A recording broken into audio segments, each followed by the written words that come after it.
حضرت ابراہیم علیہ السلام کے دور میں ایک بستی میں اللہ تعالیٰ نے حضرت لوط علیہ السلام کو اپنا پیغمبر بنا کر اس قوم کو دعوت دینے کے لیے بھیجا۔ لوط علیہ السلام کے قوم لوگوں کے ساتھ، لڑکوں کے ساتھ بدفعلی کے کام کرتے تھے، بے شرمی کے کام کیا کرتے تھے۔ لوط علیہ السلام قوم کی طرف دعوت دینے کے لیے آئے، نصیحت دینے کے لیے آئے کہ اے قوم، تم یہ بے شرمی کے کام، بدفعلی کے کام لڑکوں کے ساتھ کیوں کرتے ہو؟ لڑکوں کو چھوڑ کر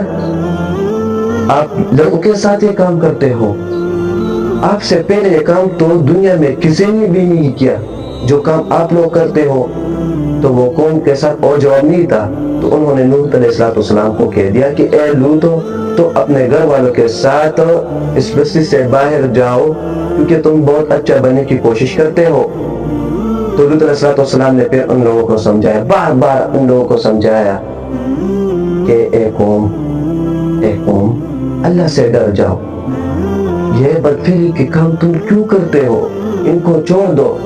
لڑکوں کے ساتھ یہ بے شرمی کے کام چھوڑ دو، ان قریب تم پر اللہ کا عذاب آئے گا، پھر کوئی نہیں بچائے گا،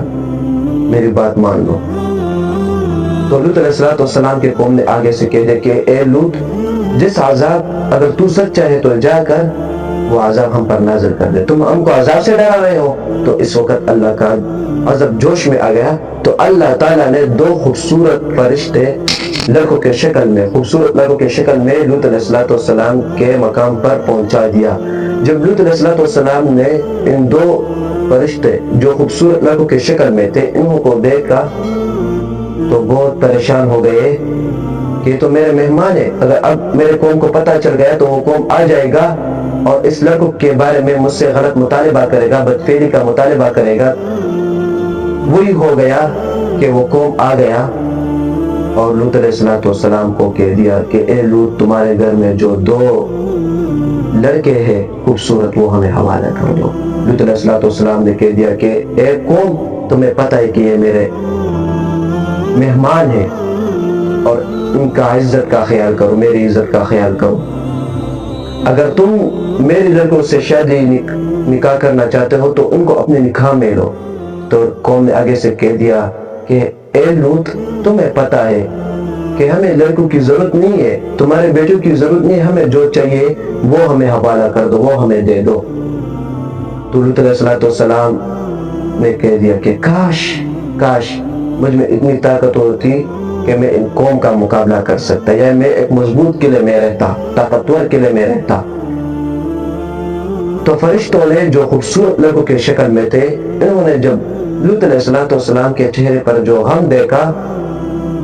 تو انہوں نے لوط علیہ السلام کو کہہ دیا کہ اے لوط، پریشان مت ہو، یہ لوگ تمہارے کچھ نہیں بگاڑ سکتے، تم تک نہیں پہنچ سکتے، اور تم رات کے اندھیرے میں اپنے گھر والوں کے ساتھ اس بستی سے باہر چلے جاؤ اللہ کے حکم سے، اور صبح کا وقت ان لوگوں پر عذاب آنے والا ہے، اور اپنی بیوی کو چھوڑ دو اس بستی میں کیونکہ وہ کافر ہے، اور جب تم اس بستی سے باہر جانے لگو تو پیچھے مڑ کر مت دیکھنا۔ تو لوط علیہ السلام نے اللہ کے حکم سے رات کے اندھیرے میں اپنے بیوی کو چھوڑ کر بقیہ گھر والوں کے ساتھ اللہ کے حکم سے اس بستی کو چھوڑ کر چلے گئے۔